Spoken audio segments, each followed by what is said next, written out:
templo de Dios como Dios haciéndose pasar por Dios. El dispensacionalismo, doctrina hereje del siglo XIX, dice así: mira, el anticristo se va a sentar en el templo, y automáticamente ellos imaginan, porque la Biblia no dice no dice aquí nada de una reconstrucción del tercer templo. Él simplemente imaginan, entonces quiere decir que el tercer templo tiene que ser reconstruido. Basado en este versículo, suponen que el tercer templo va a ser reconstruido. Primeramente, yo quiero enseñarte una cosa. Cuando Cristo muere en la cruz, el templo terrenal ha caducado. Cristo, en la Biblia, en el Nuevo Testamento, no le vuelve a llamar el templo al templo terrenal. No le vuelve a llamar templo de Dios al templo terrenal. El mismo apóstol Pablo le llama templo, ya no al templo que estaba en Jerusalén, que iba a ser destruido en el 70. Pablo le llama templo a la iglesia. ¿No me crees? Vete conmigo a 1 Corintios, el capítulo 3, ¿sí? 1 Corintios, el capítulo 3, el verso número 16. Mira lo que dice, escucha.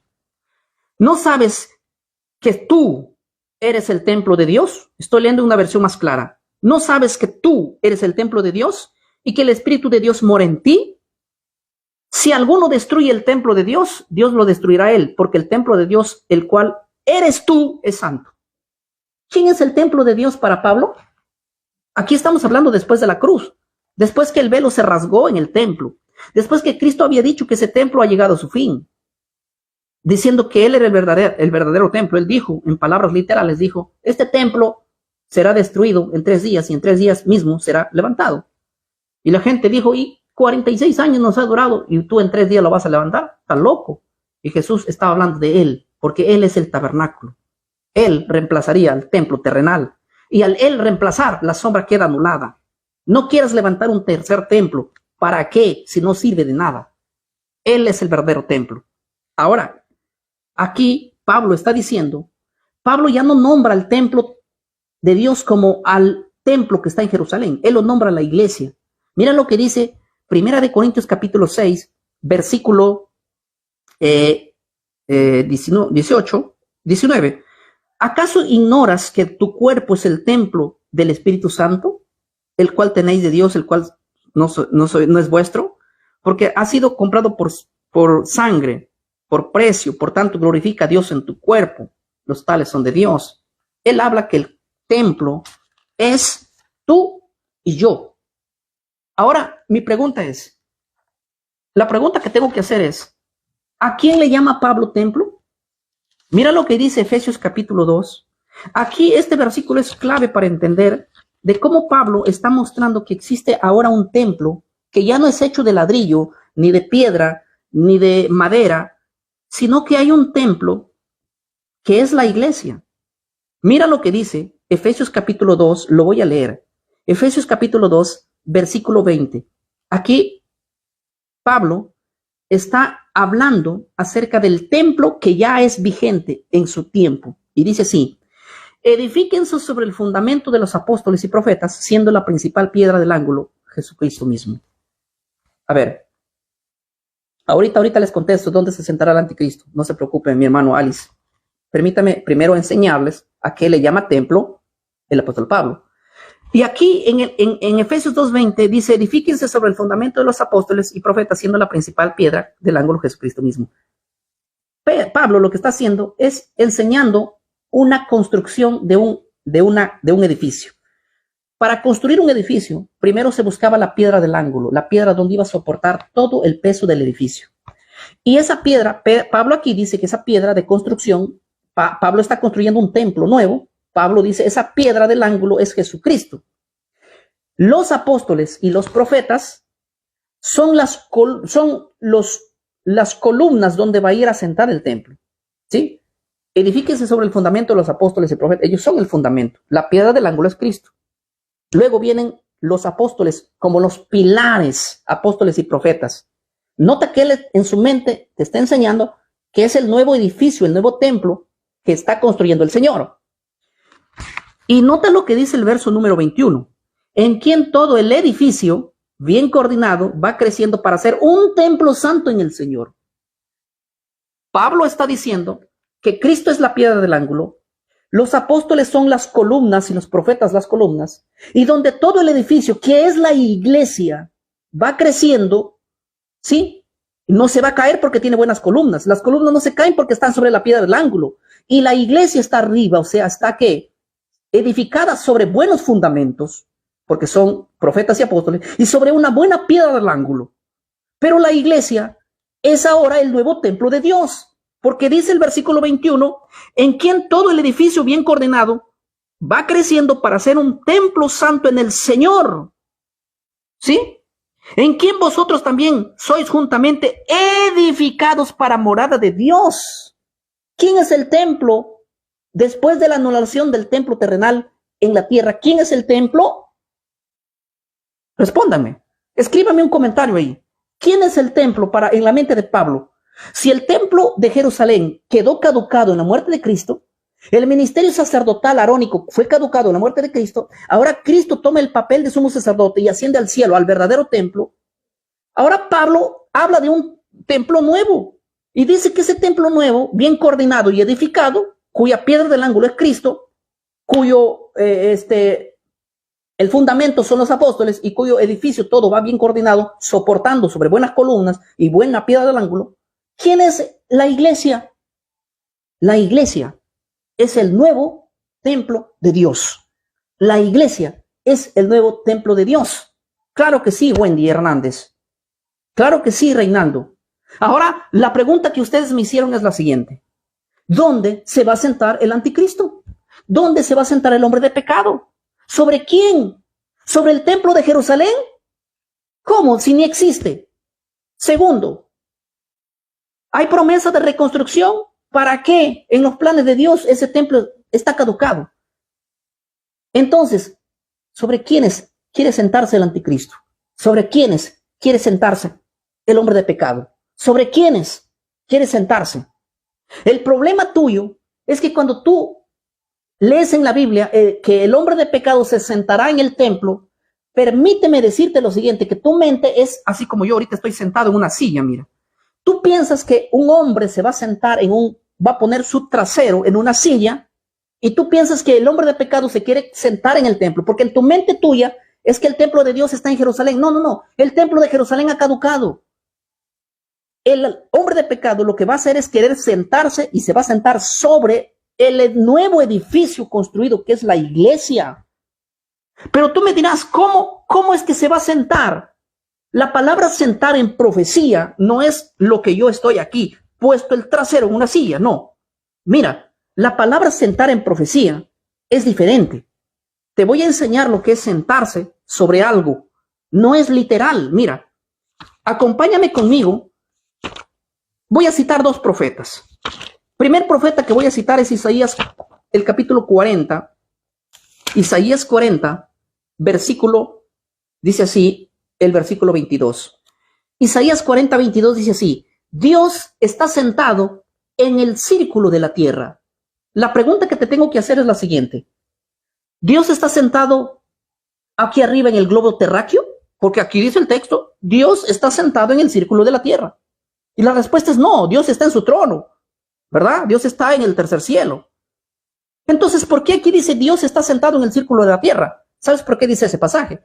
Porque Dios tiene el control sobre la tierra. Porque Dios es el que está al control de toda la tierra. Porque Dios es el que tiene bajo sus pies el dominio de la tierra. ¿Está claro?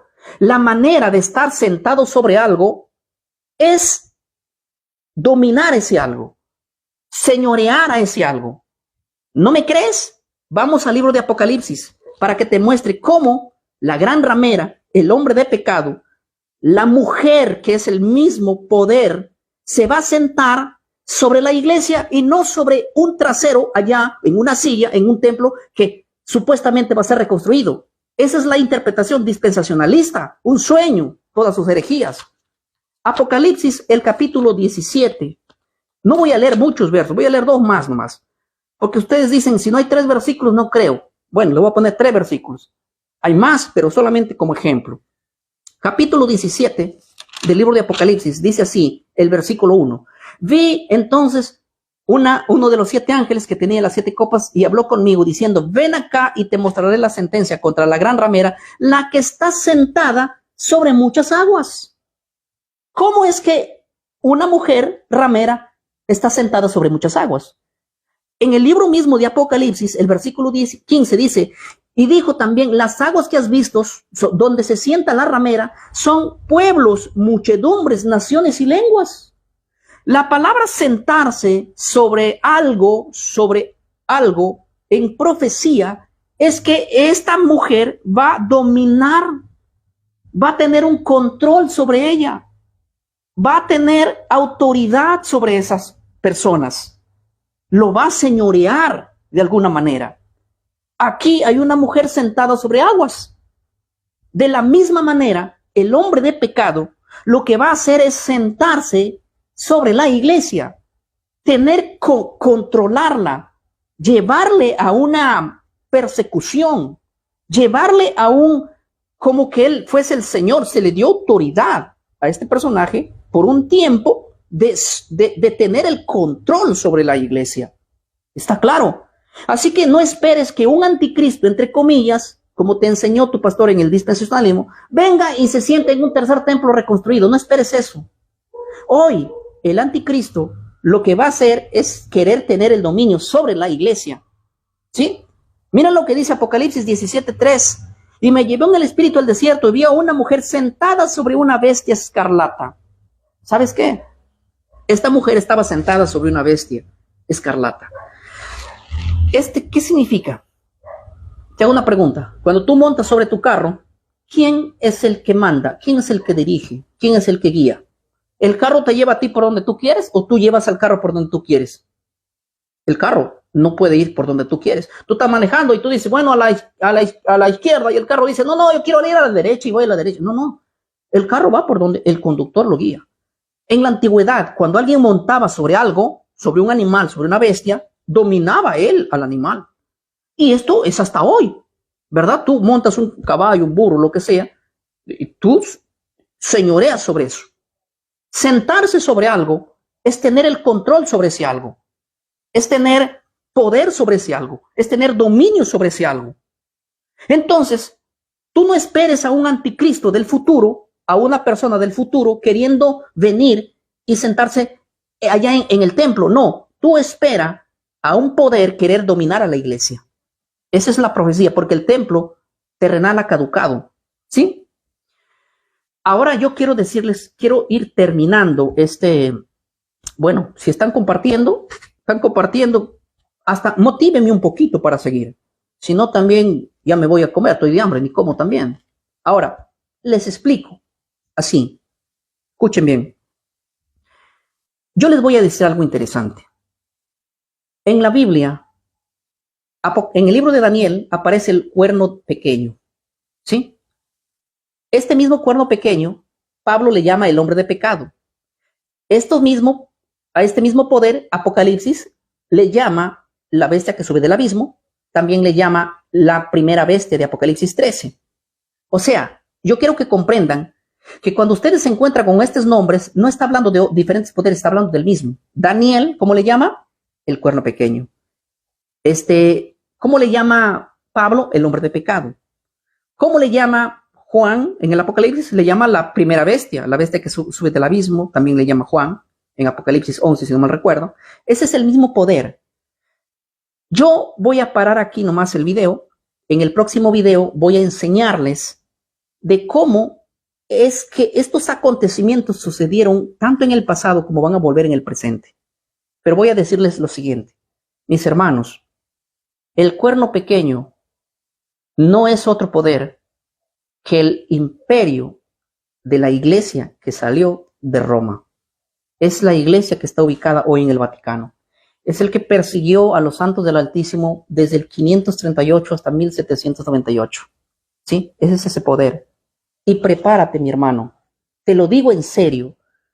En este tiempo, este mismo poder que no tiene ahora el poder mundial como lo tuvo en el año 538 hasta 1798, la iglesia estaba con tan grande autoridad que al que se lo imponía lo mataba y lo llevaba hasta la hoguera. Este mismo poder se va a levantar en estos tiempos y va a hacer que toda persona se una a ese sistema eclesiástico. Escúchame bien, mi hermano. No esperes a un anticristo como te enseñó John Nelson. Este mismo anticristo que ya persiguió en el pasado es el mismo anticristo que se volverá a levantar. Lo dice Apocalipsis capítulo 13, versículo 17, versículo 12. Lo dice. Apocalipsis capítulo 13 nos habla de este mismo poder que se va a aliar con otra potencia. Es la potencia que está de turno. Prepárate para ver en las noticias cómo Estados Unidos de Norteamérica y la OTAN, juntos, no mucho tiempo lejano, creemos que esto va a suceder antes del año 2030, especulamos así, que va a haber un orden mundial en el mundo donde estos van a gobernar juntamente con el Vaticano. ¿Sabes que este poder, que es la segunda bestia, le va a dar aliento de vida a esta primera? Esta bestia que está herida, su herida mortal que es sanada, es la misma bestia que pone la marca de la bestia. Este poder es el que va a poner la marca de la bestia. No alguien que viene del futuro, sino alguien que viene del pasado. ¿Está claro? O sea, ya lo hizo en el pasado y lo va a hacer de nuevo. La iglesia que está en el Vaticano es la iglesia que va a obligar a todo el mundo a pertenecer a las filas de esa iglesia. A ti, que eres un guardador del domingo, no te va a ser difícil porque tú ya sigues su doctrina de ella. Hay el 30% de nuestras iglesias evangélicas, te lo digo como pastor evangélico, nosotros estamos predicando en nuestros púlpitos doctrinas católicas, por Dios. ¿Sí? Estamos predicando doctrinas católicas. Hay que limpiar las doctrinas católicas. ¿Por qué? Porque es la única manera de ser el vino no adulterado. El vino de Babilonia hoy está en las iglesias. ¿Cuál es el vino de Babilonia? En Apocalipsis 17 surge lo que es Babilonia. ¿Sabes dónde nace Babilonia? En Apocalipsis 17. ¿Sabes de quién habla Apocalipsis 17? De este poder. Y de ahí sale la gran Babilonia, que es madre de las rameras. ¿Quiénes son los que están en Babilonia? Todas aquellas iglesias, todas, hermano, los incluimos si queremos, todas esas iglesias que han salido de la iglesia católica, pero que no han dejado sus doctrinas y las repiten uno a uno. ¿Sí? En la página Mensaje Fiel Prédicas, el sábado yo di un seminario tremendo sobre esto. Puedes ir a Mensaje Fiel Prédicas, ahí está el mensaje que se llama El vino de Babilonia. Te lo recomiendo, es un video extraordinario donde hablo de eventos históricos, de algo interesante. Para los que no siguen ese canal, Mensaje Fiel Prédicas, les recomiendo porque ahí mayormente predicamos seminarios, temas desde la iglesia. Así que cuando vean ahí la iglesia, lo hacemos en vivo también esos videos. Pero en fin, yo quiero, mis hermanos, de todo corazón decirles, si tu pastor, si en tu iglesia te han enseñado que tú te vas a ir en un rapto secreto y que no vas a ver que el nuevo orden mundial venga, que el anticristo, no. Bájate de tu nube y ahora pon los pies en la tierra y di, me han engañado, sí, no ha sido la intención quizás engañarte. El problema que ni ellos conocen. Hoy día estuve yo aquí en Puente Piedra, me invitaron a una reunión pastoral, nos reunimos varios pastores y yo les pregunté sobre este tema.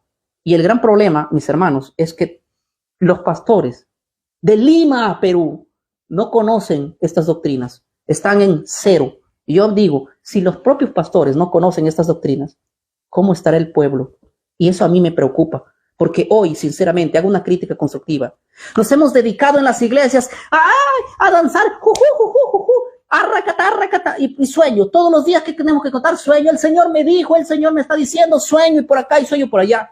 Déjense de locuras. Todo sueño tiene que ser analizado por la Biblia, pero estudiemos, que es la única regla de fe y conducta. ¿Sí? Hoy que nos hemos dedicado a espectáculos, show, a querer llenar la iglesia. Preocúpense por llenar el cielo, no por llenar la iglesia. En serio. Tenemos pues la palabra más segura, dijo el apóstol Pablo o Pedro, que es esto que tengo acá.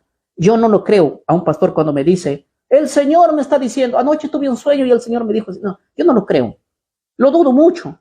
Probablemente diga algo de verdad, pero yo le creo cuando un pastor me agarra la Biblia y me dice, mira, aquí la Biblia dice que la iglesia que salió de Roma va a ser una grande persecución y esa es la que va a poner la marca de la bestia. Ella misma, esa misma. No esperes a un anticristo. del futuro, que va a venir un hombre a poner su trasero en un templo que no va a ser reconstruido. Mi hermano, despierta de ese sueño. Y aunque se reconstruya un templo, ¿para qué nos sirve si el templo terrenal ya ha caducado? Bájate de tu nube tú que estás pensando ir a sacrificar animales. ¿Para qué si Cristo ya murió? Ya no necesitas un templo terrenal de sacrificar animales. ¿Para qué? ¿La sangre de Cristo acaso no es suficiente? No es que yo tengo que celebrar en el futuro, en la tierra, en el milenio, en un templo. Ay, ni la ciudad que baja del cielo tiene templo, porque el Señor es el templo.